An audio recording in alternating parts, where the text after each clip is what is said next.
رسول کریم صلی اللہ علیہ وسلم فرماتے ہیں کہ الحسن والحسین سیدہ شباب اہل الجنہ، حسن اور حسین جنتی جوانوں کے سردار ہیں، جنتی جوانوں کے سردار ہیں۔ اس لفظ میں بعض لوگ یہ سمجھتے ہیں کہ شاید وہ جوانوں کے ہی سردار ہوں گے، بوڑھوں کے نہیں، بچوں کے نہیں، بوڑھوں کے اور بچوں کے سردار نہیں، صرف جوانوں کے سردار ہوں گے۔ لوگ یہاں دھوکہ نہ کھائیں، اس لیے کہ حدیث پاک میں ہے جنت میں نہ کوئی بچہ جائے گا نہ بوڑھا جائے گا، جو بھی داخل ہوگا وہ جوان ہو کے جائے گا۔ بوڑھا نہیں جائے گا کا مطلب یہ بوڑھے نہیں جائیں گے، نہیں، یہ جائیں گے لیکن جوان ہو کر جائیں گے انشاءاللہ۔ جس کو بھی رب تبارک و تعالی جنت میں داخل کرے گا، چاہے وہ 100 سال کی عمر میں وفات پایا ہو، لیکن جنت میں جانے کے وقت ان کی عمر اکثر بزرگوں نے فرمایا ہے 33 سال کے قریب کی ہوگی۔ یعنی دنیا میں تم خواہش کرتے رہ جاؤ، کبھی بڑھاپے سے جوانی نہیں آئے گی، لیکن جنتی کو مولا تعالی مفت میں جوانی عطا کرے گا۔ اور اس اعتبار سے بچے بھی جوان ہو جائیں گے، بوڑھے بھی جوان ہو جائیں گے، تو جنت میں جانے والے سب کون رہیں گے؟ سارے جوان جنتی، سارے جنتی جوان ہی ہوں گے۔ اس اعتبار سے حضور صلی اللہ علیہ وسلم کا یہ فرمانا سیدہ شباب اہل الجنہ، حسن اور حسین جنتی جوانوں کے سردار، اس کا مطلب یہ ہوا کہ کل جنتیوں کے سردار ہیں، کل جنتیوں کے سردار امام حسن اور امام حسین رضی اللہ تعالیٰ عنہما۔ اور میرے آقا صلی اللہ علیہ وسلم نے فرمایا ہے ہما ریحانتی فی الجنہ، حضور صلی اللہ تعالیٰ علیہ وسلم نے ان کے متعلق فرمایا کہ حسن اور حسین میرے لیے جنت کے 2 پھول ہیں۔ اکثر میرے آقا صلی اللہ تعالیٰ علیہ وسلم انہیں سونگھا کرتے تھے، کبھی ان کی گردن کے پاس، کبھی ان کے رخساروں پر، کبھی پیشانی پر۔ اللہ کے حبیب صلی اللہ علیہ وسلم اپنے لبھائے مبارک رکھتے تھے۔ بوسہ دینا تو ہم سب جانتے ہیں، لیکن صحابہ کہتے ہیں حضور صلی اللہ علیہ وسلم ان کو سونگھا کرتے تھے۔ تو بعض صحابہ نے پوچھا کہ بچوں کو چومنا، بوسہ دینا تو ہم دیکھتے ہیں، آپ ان بچوں کو سونگھتے ہیں؟ رسول کریم صلی اللہ علیہ وسلم نے فرمایا یہ دونوں شہزادے جنت کے پھول ہیں، جنت کی خوشبو ان کے اندر سے آتی ہے۔ ان حسین شہزادوں کو میرے آقا صلی اللہ تعالیٰ علیہ وسلم ہمیشہ اس طرح سے صحابہ میں بیان کرتے رہے کہ اکثر صحابہ فرماتے ہیں کہ حضور صلی اللہ علیہ وسلم جب مسجد نبوی میں داخل ہوتے، ایک مرتبہ ایک صحابی نے دیکھا کہ حضور پورا بہت ہی کھلا قسم کا جبہ پہنے ہوئے ہیں یا اوپر چادر ڈالے ہوئے ہیں، اور جسم کے اندر بہت موٹی کوئی چیز چھپی ہوئی ہے۔ ٹھنڈیوں کے دن تھے، صحابہ اکرام نے پوچھا یا رسول اللہ صلی اللہ علیہ وسلم کون سی چیز آپ اپنے اندر لیے ہوئے ہیں؟ رسول کریم صلی اللہ علیہ وسلم نے جبہ جب ہٹایا تو دونوں شہزادے اندر تھے، ہمیشہ سینے سے لگا کر کے رکھا۔ مشکات نبوت ہے وہ سینہ رسول پاک کا، جہاں اللہ کا کلام اترا کرتا تھا، اس قلب رسول سے کبھی حسن کان لگائے ہوتے، کبھی حسین کان لگائے ہوتے۔ تو رسول پاک صلی اللہ تعالیٰ علیہ وسلم کتنی دیر تک اپنی زبان مبارکہ ان شہزادوں کے منہ میں رکھتے تھے۔ اکثر حضرت فاطمہ فرماتی ہیں کہ کبھی بھوک کی شدت ہمارے گھر میں ہوتی، فاقہ ہوتا، تو میں دونوں شہزادوں کو لے کر کے حضور کے گود میں دے آتی۔ رسول کریم صلی اللہ تعالیٰ علیہ وسلم ان دونوں شہزادوں کے منہ میں اپنی زبان رکھتے، پھر بچے رونا بھی بند کرتے، کبھی کوئی چیز کھانے کی یا پینے کی طلب نہ کرتے۔ کیسے طلب کریں گے؟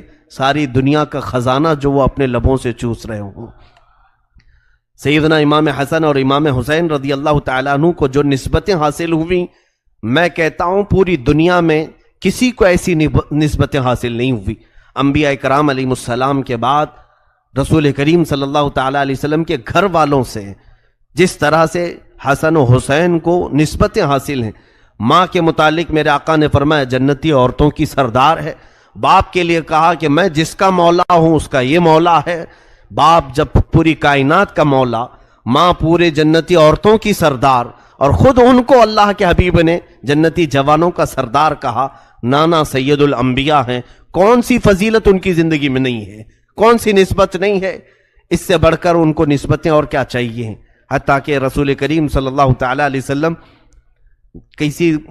ایک مرتبہ مدینہ طیبہ کی گلیوں میں حسن و حسین کو کندھوں پر بٹھائے تشریف لے جا رہے تھے، دونوں کندھے پر سوار تھے۔ ایک صحابی کہتے ہیں ہم نے دیکھا تو مسکرائے کہ اللہ کے حبیب صلی اللہ علیہ وسلم کے دوش نبوت پر یہ شہزادے سوار ہو کر جا رہے ہیں۔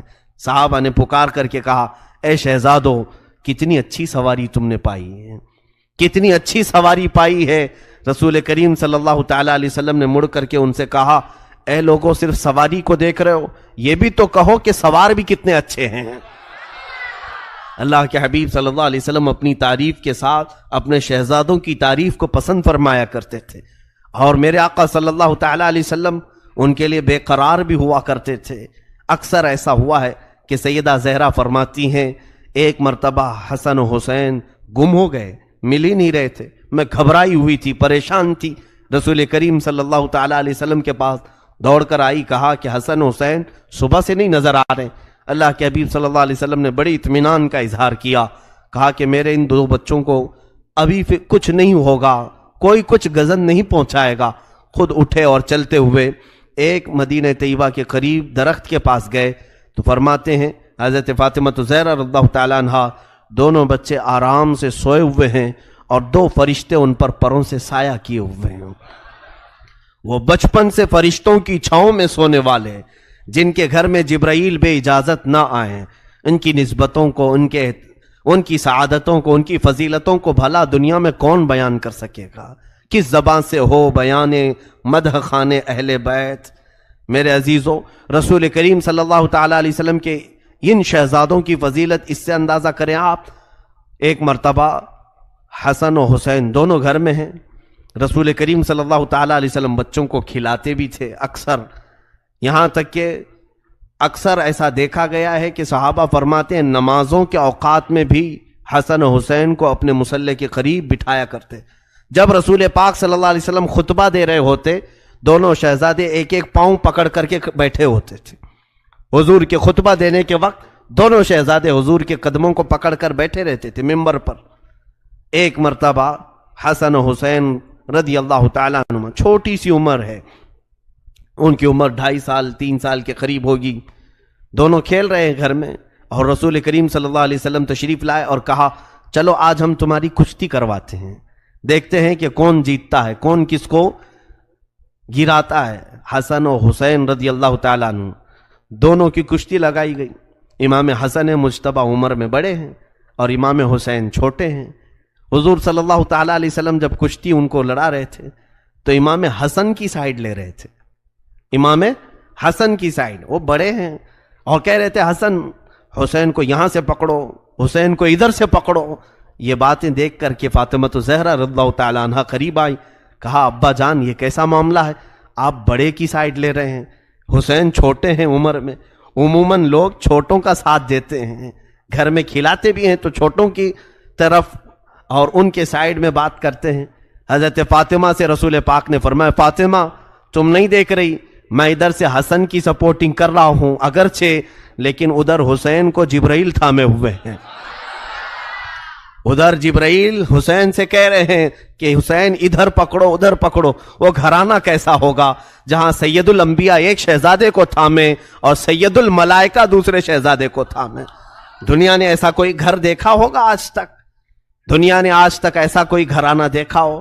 اور ان دونوں شہزادوں کی دل آزاری مولا کو بھی پسند نہیں تھی، رب ذوالجلال ان دونوں شہزادوں کی دل آزاری کو پسند نہیں فرمایا۔ اس کی بھی ایک روایت ہمیں ملتی ہے، یہ دونوں شہزادے اپنی اپنی تختیوں میں لکھ کر کے لائے، اچھی تحریر کس کی ہے دیکھنے کے لیے۔ وہ جگہ آج بھی مدینہ طیبہ میں زیارتوں کے لیے دکھاتے ہیں کہ ان کا مسابقہ ہوا تھا، کمپٹیشن ہوا تھا، امام حسن اور امام حسین نے تختیوں پر اپنے ہاتھوں سے کچھ لکھا، سیدہ کے پاس آئے اور کہنے لگے امی بتائیں میری تحریر اچھی ہے، میری رائٹنگ اچھی ہے کہ ان کی رائٹنگ اچھی ہے؟ ماں نے دونوں شہزادوں کو دیکھا، دونوں شہزادوں میں کسی ایک کی اچھی بولوں دوسرے کا دل ٹوٹ جائے گا، کسی کے بھی متعلق کہوں۔ انہوں نے کہا کہ یہ فیصلہ اپنے ابا سے کروا لو، علی مرتضیٰ کے پاس۔ دونوں شہزادے وہاں آئے، حضرت علی سے پوچھا تو انہوں نے دیکھا دونوں شہزادوں کو، کس کی اچھی کہوں؟ اگر حسین کی کہوں تو حسن کا برا نہ لگ جائے، حسن کی تحریر کو اچھی کہوں تو حسین کا دل چھوٹا نہ ہو جائے۔ حضرت علی مرتضیٰ نے کہا شہزادوں یہ فیصلہ بڑا گمبھیر ہے۔ وہ عدالت پر بیٹھنے والے شہسوار علی مرتضیٰ جو بڑے بڑے مسئلوں کو چٹکی میں حل کر دیتے تھے، ان دو شہزادوں کا فیصلہ نہ کرنے کی ٹھان لی اور کہا جاؤ رسول اللہ ہی فیصلہ کریں گے۔ میرے آقا صلی اللہ علیہ وسلم کے پاس حاضر ہوئے، اللہ کے حبیب صلی اللہ علیہ وسلم نے بھی یہی دیکھا اور پھر آپ کے دل میں بھی یہی خیال آیا۔ رسول کریم صلی اللہ علیہ وسلم ان شہزادوں کا اتنا خیال کرتے تھے، ظاہر سی بات ہے رسول پاک صلی اللہ تعالی علیہ وسلم نے اپنے سگے بیٹے کو ان شہزادوں پر قربان کیا ہے۔ حضور کے بیٹے تھے حضرت ابراہیم جو حضرت امام حسین کے ساتھ ہی پیدا ہوئے تھے۔ دونوں شہزادوں کو لے کر حضور گھر پر بیٹھے تھے، جبرائیل آئے اور کہا کہ ان میں سے آپ کسی ایک ہی کو رکھ سکتے ہیں۔ اللہ کی منشا یہ ہے کہ یا تو ابراہیم اپنے بیٹے کو رکھیں یا حسین کو۔ حضور صلی اللہ علیہ وسلم نے فرمایا کہ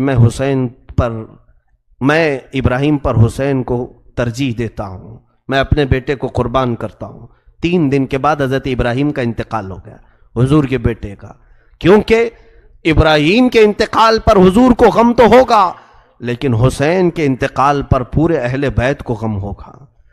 فاطمہ بھی روئیں گی، علی بھی، اور رسول پاک صلی اللہ علیہ وسلم کو بھی۔ تو اس حسین کا دل کیسے توڑے میرے آقا؟ رسول کریم صلی اللہ تعالی علیہ وسلم نے بارگاہ رب العزت میں اس فیصلے کو پہنچا دیا۔ اے رب ذوالجلال، اس فیصلے کو تو بہتر انداز میں فرما دے۔ دونوں بچے آج چھوٹی چھوٹی سی تختیاں لے کر کے آ گئے، پوچھ رہے ہیں کہ میری تحریر اچھی ہے، میری رائٹنگ اچھی ہے کہ اس کی رائٹنگ اچھی ہے؟ رسول خدا صلی اللہ علیہ وسلم نے بھی اس وقت ان دونوں کے لیے کسی ایک کا فیصلہ نہیں فرمایا، کہا شہزادوں رکو، میں اللہ کے حضور اس مسئلے کو اٹھاتا ہوں۔ رب تبارک و تعالیٰ کے حضور جب یہ سوال ہوا، اللہ عز و جل نے جبرائیل امین سے کہا اے جبرائیل، جنت سے ایک سیب لے جاؤ، اوپر سے گراؤ، جس کی تختی پر گر جائے اس کی تحریر اچھی ہے۔ کیا یہ فیصلہ منظور ہے؟ سب منظور ہے۔ وہاں فاطمہ بھی تھیں، علی مرتضیٰ بھی تھے، رسول پاک صلی اللہ علیہ وسلم بھی۔ وہ جگہ مدینہ طیبہ میں آج بھی ہے، کھلا سا میدان ہے، دونوں تختیاں لے کر کھڑے تھے۔ جبرائیل امین جنت سے ایک سیب لائے، اوپر سے گرایا۔ میرے خدا ذوالجلال کی شان یہ ہے کہ سیب 2 ٹکڑوں میں بدلا، آدھا اس تختی پر آدھا اس تختی پر گرا۔ مولا کو بھی یہ منظور نہیں تھا کہ کسی ایک کا دل ٹوٹے، ان شہزادوں کی دل آزاری رب نے بھی پسند نہیں کیا۔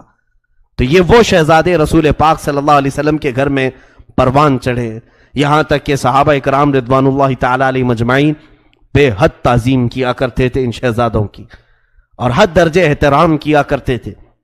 صحابہ فرماتے ہیں کبھی کبھار یہ رسول کریم صلی اللہ تعالی علیہ وسلم نماز پڑھا رہے ہوں اور نماز کے دوران یہ اپنے گھر سے چلے آتے اور کبھی کسی نے ان کو روکا نہیں، حضور کے مصلی پر آ جاتے، حتیٰ کہ ایک بار امام حسین حضور کی پیٹھ پر سوار ہوئے، سجدہ خوب لمبا ہوا، اللہ کے حبیب صلی اللہ علیہ وسلم نے سر نہیں اٹھایا کہ حسین گر نہ جائیں، حسین گر نہ جائے۔ میرے آقا صلی اللہ علیہ وسلم ان کے بچپن میں اتنا خیال فرمایا کرتے تھے۔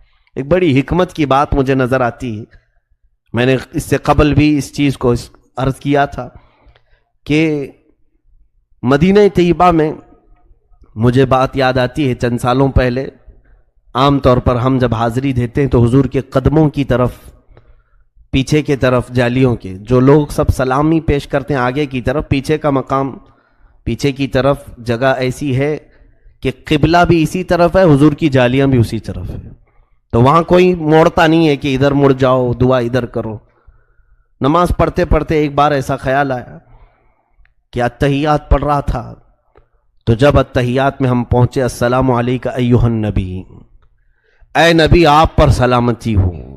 سچ بتاؤں میں آپ کو عرض کر رہا ہوں کہ یہاں نماز پڑھتے پڑھتے اتحیات ایسی گزر جاتا ہے، وہاں ایک عجیب سی کیفیت طاری ہوئی کہ جب ہم یہ کہہ رہے ہیں اے نبی آپ پر سلامتی ہو اور جالیاں سامنے ہو، ویسی نماز کا، اس نماز کا لطف پھر کبھی زندگی میں ملا نہیں کہ رسول کریم صلی اللہ علیہ وسلم سامنے ہو اور پھر ہم سامنے مخاطب کر کے حضور کو سلام کر رہے ہیں نماز میں۔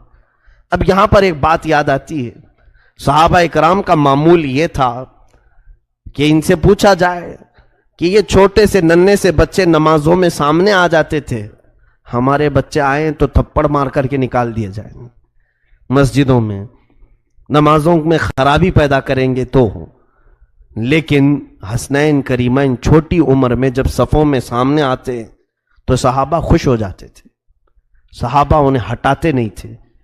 بعض بزرگوں نے لکھا وجہ یہ ہے کہ وہ صحابہ کا معمول یہ تھا کہ جب اتحیات پڑھتے السلام علیکہ ایھا النبی، ہے نا اتحیات میں السلام علیکہ ایھا النبی، اے نبی آپ پر سلامتی ہو ورحمت اللہ وبرکاتہ، اور اللہ کی رحمتیں اور برکتیں ہو، تو صحابہ سر اٹھا کر مصلی کی طرف دیکھتے اور نبی کونین امام ہوا کرتے، سامنے میرے آقا حاضر ہوا کرتے، اور جب اتحیات کے بعد درود ابراہیمی پڑھتے اللہم صلی علی محمد، اے اللہ درود بھیج محمد صلی اللہ علیہ وسلم پر، اور اس کے بعد کیا لفظ آتا ہے وَعَلَىٰ آلِ سیدنا محمد، اور ہمارے آقا محمد صلی اللہ علیہ وسلم کی آل پر درود بھیج، تو صحابہ کا معمول یہ ہوتا کہ جب آل کا لفظ آتا تو حسنین کریمین کی طرف دیکھا کرتے، سلام پیش کرنا ہو تو نبی کی طرف اور درود بھیجنا ہو آل کی طرف تو حسنین کو دیکھا کرتے۔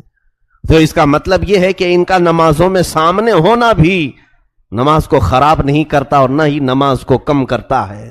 اسی لیے امام شافعی رحمۃ اللہ تعالی علیہ نے فرمایا ہے کہ اگر لوگ یہ کہتے ہیں اہل بیت سے محبت کرنے کا نام ہی شیعہ ہے، رافضی ہے، امام شافعی رحمۃ اللہ علیہ نے فرمایا ہے کہ اگر اہل بیت سے محبت کا نام رافضیت ہے، شیعیت ہے، تو سن لو اے لوگوں، میں شیعہ ہوں، میں رافضی ہوں۔ یہ بہت بڑا جملہ ہے۔ کیوں؟ صرف اہل بیت سے محبت کا نام شیعہ نہیں ہے، رافضی نہیں ہے، بلکہ امام شافعی رحمۃ اللہ علیہ نے فرمایا کہ اہل بیت وہ ہیں کہ ان کی فضیلت قرآن میں اتری ہے اور ان پر درود بھیجے بغیر نماز کمپلیٹ نہیں ہوتی، نماز مکمل نہیں ہوتی ہے۔ رسول کریم صلی اللہ تعالی علیہ وسلم کے گھر والوں کو عام گھر والوں کی طرح نہ سمجھیں۔ اللہ کے حبیب صلی اللہ علیہ وسلم نے فرمایا الا ان مثل اہل بیتی کمثل سفینۃ نوح من رکبها نجا ومن تخلف عنها ہلک۔ اللہ کے حبیب صلی اللہ علیہ وسلم فرماتے ہیں میرے اہل بیت نوح علیہ السلام کی کشتی کی طرح ہیں، جو اس میں سوار ہوا وہ نجات پایا اور جو پیچھے رہ گیا وہ ہلاک ہو گیا۔ جو دامان اہل بیت تھاما رہا انشاءاللہ وہ سرخرو رہے گا، سرفراز رہے گا، کامیاب رہے گا، اور جو ان سے پیچھے ہوا یا ان کی دشمنی کیا، ان سے بغض و نفرت کیا، وہ ہلاک ہو جائے گا۔ حضور نے فرمایا میرے اہل بیت کی مثال کس کی طرح ہے؟ نوح علیہ السلام کی کشتی کی طرح ہے، یہ کشتی نوح کی مانند ہیں۔ رسول کریم صلی اللہ تعالی علیہ وسلم کی یہ عطرت ہیں، میرے آقا نے ہم سب کو عطا کیا ہوا یہ گھرانہ ہے۔ اسی لیے ہمارے امام اہل سنت فاضل بریلوی رحمۃ اللہ تعالی علیہ نے اسی گھرانے کے متعلق یہ فرمایا تھا یا رسول اللہ تیری نسل پاک میں ہے بچہ بچہ نور کا، تو ہے عین نور، تیرا سب گھرانہ نور کا۔ یقیناً وہ نور کا گھرانہ ہے۔ اہل بیت کی گستاخی کفر تک لے جاتی ہے۔ رسول اللہ کی آل اور ان کی اولاد کی بے حرمتی انسان کو غارت کرتی، تباہ کرتی، اور میرے آقا صلی اللہ تعالی علیہ وسلم ناراض ہوتے ہیں۔ یہاں تک کہ بزرگوں نے فرمایا اہل بیت میں اگر کوئی عمل کی خرابی بھی دیکھو تو اس سے اچھی طرح سے اصلاح کی کوشش کرو، لیکن ان کی بے حرمتی نہ کرو، کیونکہ نسب تو باقی ہے۔ جب تک یا لوگوں کی طرف سے ہو یا اہل بیت سے محبت کرنے والے معتدل لوگوں کی طرف سے ہو، لیکن حسین کا نام ہر کوئی وہاں پر لیتا ہے۔ تھی تو وہ زمین یزیدی لشکریوں کی، فتح تو انہیں حاصل کرنا تھا، کٹے ہوئے لاشیں تھے وہاں پر کوئی نہیں تھا، لیکن لوگ اس وقت فتح مبین اعلان کر رہے تھے، یزیدی لشکر فتح ہو گیا۔ اے ظالموں کہاں ہے وہ تمہاری فتح؟ 14 صدیاں گزر گئی، فتح کا جھنڈا اب بھی کربلا میں حسین کا لہرا رہا۔ آج کربلا کا وہ کوئی میدان وہاں نہیں، بڑی بڑی عمارتیں کھڑی ہیں پورے میدان میں، اور روضہ امام حسین جو بنا ہے، اللہ اکبر، اسے حرم حسین کہا جاتا ہے۔ دروازے تک سونے سے کلئی کیے گئے، گنبد پاک کو سونے سے رنگا گیا ہے، اور وہ حسین کا گنبد آج پوری شہر میں اجالا کر رہا ہے۔ کربلا میں ایک ہی قبر میں باقی 70 لوگ دفن ہیں، اور حسین ابن علی رضی اللہ تعالیٰ عنہ اور ننھے علی اصغر ایک قبر میں دفن ہیں، اور قریب ہی تھوڑے فاصلے پر عباس علمبردار بھی دفن ہیں۔ وہاں پر برسوں ان کی قبریں رہی، آج تو وہ روضہ حسین لاکھوں لوگوں کے جمع ہونے کا مرکز بنا ہوا ہے، لاکھوں لوگ وہاں جمع ہوتے ہیں، اور پھر روضہ حسین سے ہم سب تبرک حاصل کرتے ہیں۔ آج بھی ہمارے گھروں میں بچے پیدا ہوتے ہیں تو ہم میں سے آج تک کسی نے یزید نام نہیں رکھا، حسین نام رکھنے پر فخر کرتے ہیں۔ تم ڈھونڈو گے تو محلے میں کوئی نہ کوئی حسین تمہیں مل ہی جائے گا۔ لاکھوں حسین دنیا میں پیدا ہوتے رہے اور ہو رہے ہیں اور قیامت تک ہوتے رہیں گے، لیکن نہ یزید کی نسل باقی ہے، نہ ان لشکریوں کا کوئی نام لیوا باقی ہے۔ تو کیسی فتح تھی؟ وہ تم نے دنیا کے لیے لڑا تھا اور تم مال کے لیے لڑے تھے، اور مولا حسین صرف رضائے الہی کے لیے لڑے تھے، رسول پاک کی شریعت طاہرہ کے نفاذ کے لیے لڑے تھے، اور رب تعالیٰ نے انہیں ایسی فتح عطا کی، گھر لٹ گیا الگ بات ہے، لیکن ان کے ذکر پاک سے آج لاکھوں رونے والوں کی آنکھیں نم رہتی ہیں، لاکھوں نہیں کروڑوں آنکھیں روتی ہیں مولا حسین کے لیے۔ کیا آج ہر گھر میں حسین ابن علی کا تذکرہ نہیں ہوتا؟ مائیں اپنے بچوں کو حسین کے واقعات نہیں سناتی؟ میرے عزیزو، اصل فتح تو یہ ہے جو حسین ابن علی کو حاصل تھی۔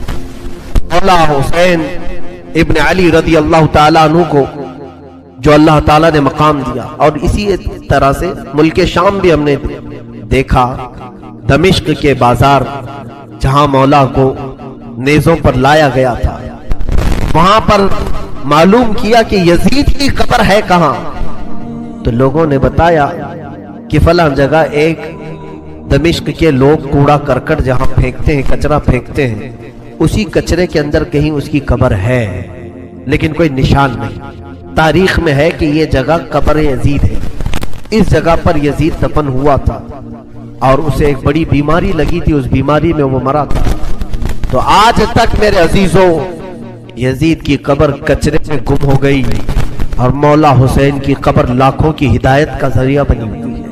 یزید کی قبر کچرے میں گم ہو گئی، اور مولا حسین کی قبر لاکھوں کی ہدایت کا ذریعہ بنی ہوئی ہے۔ تذکرہ امام حسین میں کربلا کے بعد کیا ہوا؟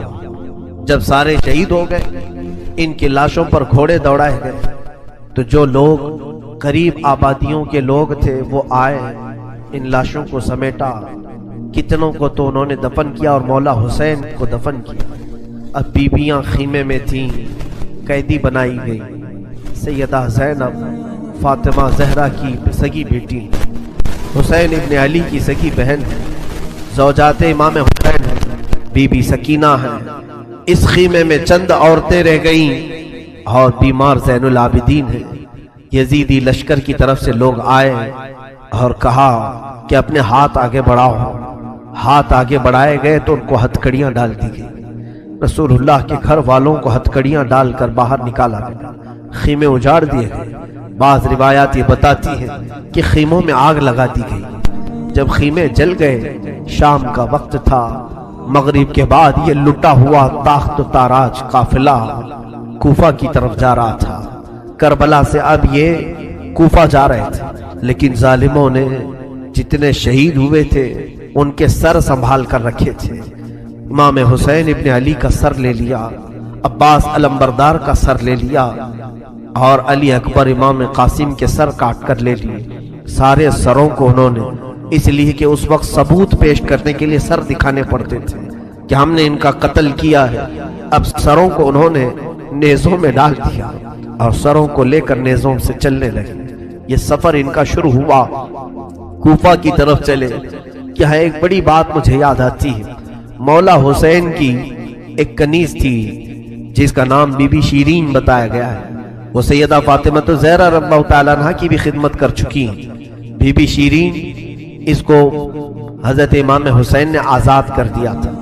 وہ کہتی تھی کہ میں آزاد نہیں ہونا چاہتی، کہا تھا کہ تو بڑھاپے کو پہنچ چکی ہے، تجھے ہم نے آزاد کر دیا۔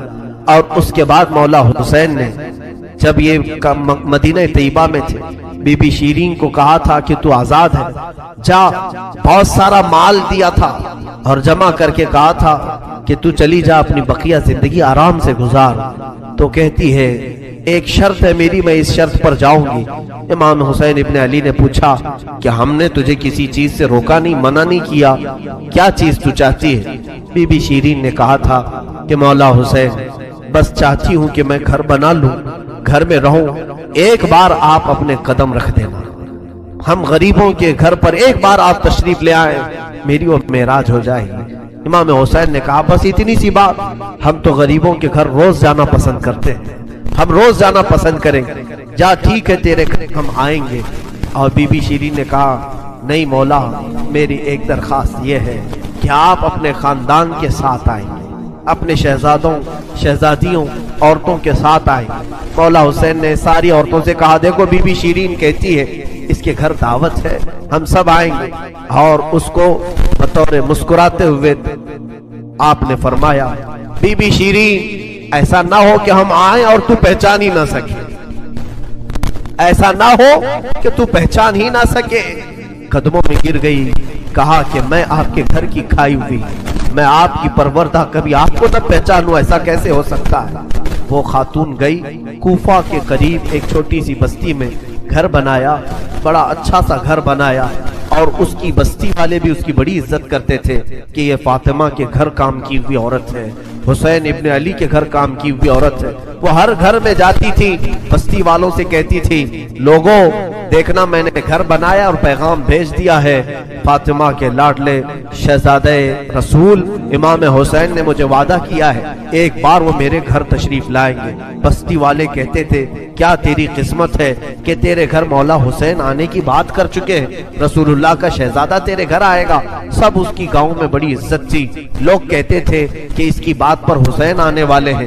ایک بار جیسے ہی بی بی شیرین کو خبر ہوئی کہ امام حسین مدینہ سے مکہ نکل چکے ہیں اور مکہ سے کوفہ آنے والے ہیں، جیسے ہی یہ خبر ملی تو اس نے پیغام بھجوایا اور پھر اپنے گھر کو رنگ و روغن کرنا شروع کر دیا اور کمرے سجائے کہ مولا حسین کا قافلہ آ رہا ہے اور کوفہ جانے والے ہیں اور میرے گھر پر ٹھہریں گے۔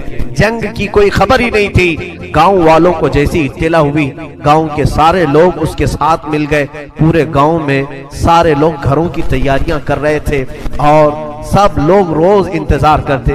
بی بی شیرین پہاڑ کے ایک چوٹی پر صبح سے شام تک بیٹھتی، ہر آنے جانے والے قافلے والے کو دیکھتی جو مکہ سے کوفہ کے لیے آ رہا ہے جا رہا ہے، دیکھتی انتظار کرتی اس میں امام حسین اپنے گھر والوں کے ساتھ آنے والے نہیں آئے۔ کئی دن گزر گئے اور اسی زمانے میں ایک رات ایسی آئی کہ اس کے گھر ایک عورت آئی، کہا بی بی شیرین اٹھو جلدی۔ کہا کیا؟ کہ حاکم بصرہ ابن زیاد کا لشکر، بہت بڑا لشکر ہے اور وہ لشکر باہر آیا ہوا ہے، تیرا بڑا گھر ہے، وہ چاہتے ہیں کہ آج کی رات تیرے گھر میں گزارے۔ کہا کون لوگ ہیں، کیوں آئے ہیں؟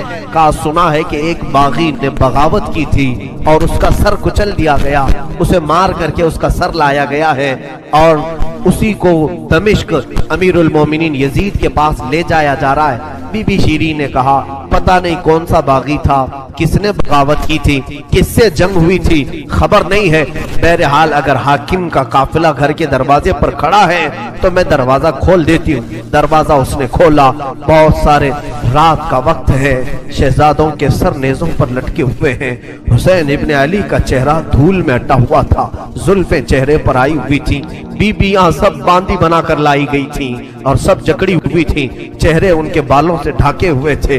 اس خاتون نے دیکھا اور کہا ہائے ہائے افسوس، قیدی آئے ہیں میرے گھر۔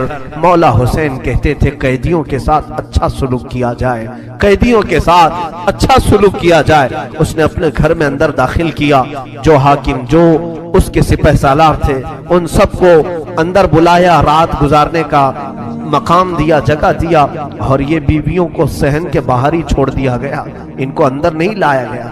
اور اس خاتون نے کہا ان قیدیوں کو بھی تو لاؤ، میرا گھر کافی بڑا ہے، میں اندر سلا لوں گی۔ اسے اب تک یہ خبر نہیں تھی یہ لٹا ہوا قافلہ ہے کس کا، آخر یہ لٹا ہوا قافلہ کس کا آیا ہے۔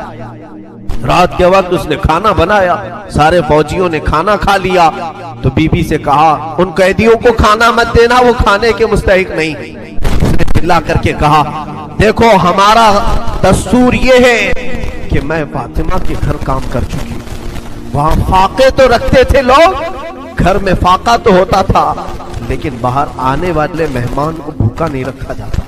وہ چاہے قیدی ہوں باغی ہوں جس طرح کے ہوں مجھ سے جو بن سکے گا میں کھلاؤں. اس نے کھانے بنائے اور اس کے بعد لے کر کے آئی اور اس کے بعد کھانا جب سیدہ بی بی زینب کے پاس رکھا تو بی بی زینب نے اپنے دونوں ہاتھ دکھائے جو پیچھے بندھے ہوئے تھے.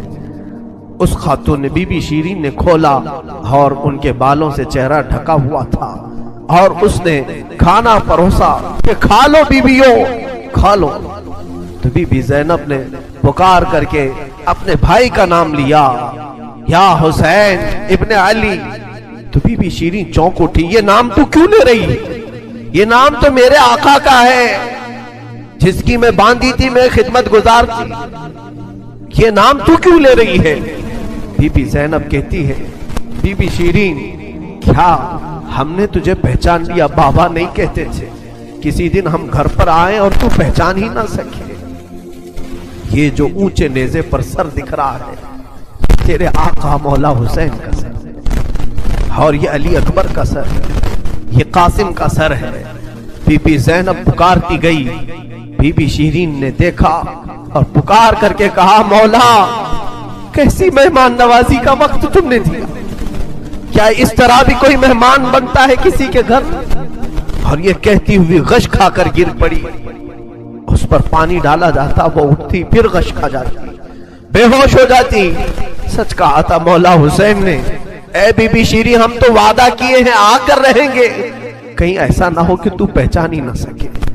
سچ کہا تھا مولا حسین آپ اس حالت میں میرے گھر آئے کہ میں پہچان نہ سکی کیونکہ وہم و گمان میں بھی نہیں تھا کہ فاطمہ کے لاڈلے کا کٹا ہوا سر کبھی گھر آ سکتا.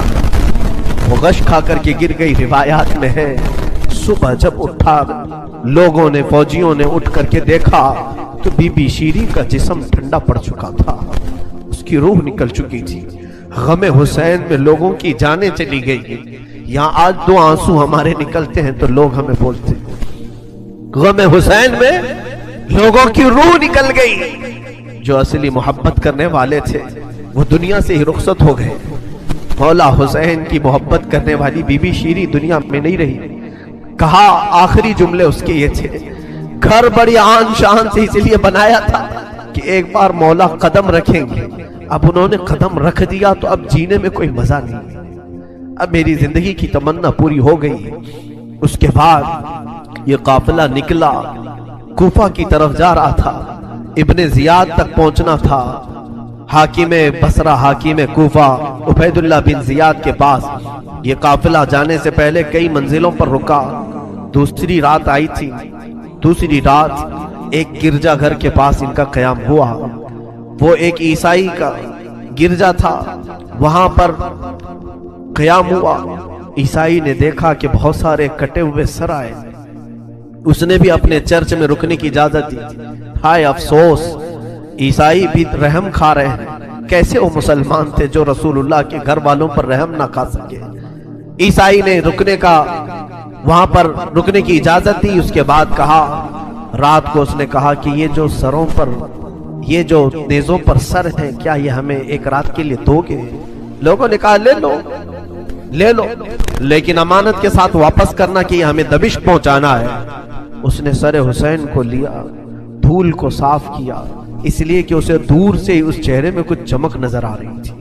اس عیسائی راہب نے رات کے وقت دیکھا ایک تخت پر رکھ کر کے سر حسین کا غور سے مطالعہ کرنے لگا اور اپنی پرانی کتابوں سے ملانے لگا.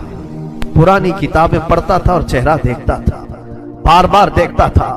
پھر چیخ کر کے کہا ہاں میں اپنے مقام کو پہنچ گیا اس لیے کہ مقدس کتابوں میں لکھا ہوا ہے نبی کے آخری نبی کا نواسا ظلمن قتل کیا جائے گا اور اس راستے سے جائے گا اور یہاں کی گرجا میں اگر رکے تو گرجا میں جو خدمت گزار ہے وہ اس کی خدمت کرے مولا اسے جنت عطا کرے گا. وہ عیسائی راہب کہتا ہے وہ چہرے میں ساری علامتیں جو کتابوں میں لکھی یہی ہیں. وہ ایمان لے آیا کلمہ طیبہ پڑھا اسلام قبول کیا. رات میں اس کی دنیا بدل گئی. میرے عزیزو اسی کو کہا جاتا ہے اسلام زندہ ہوتا ہے ہر کربلا کے بعد. حسین کے انتقال کے بعد بھی اسلام پھیل رہا ہے. ایمان دوسروں کو بانٹ رہے ہیں.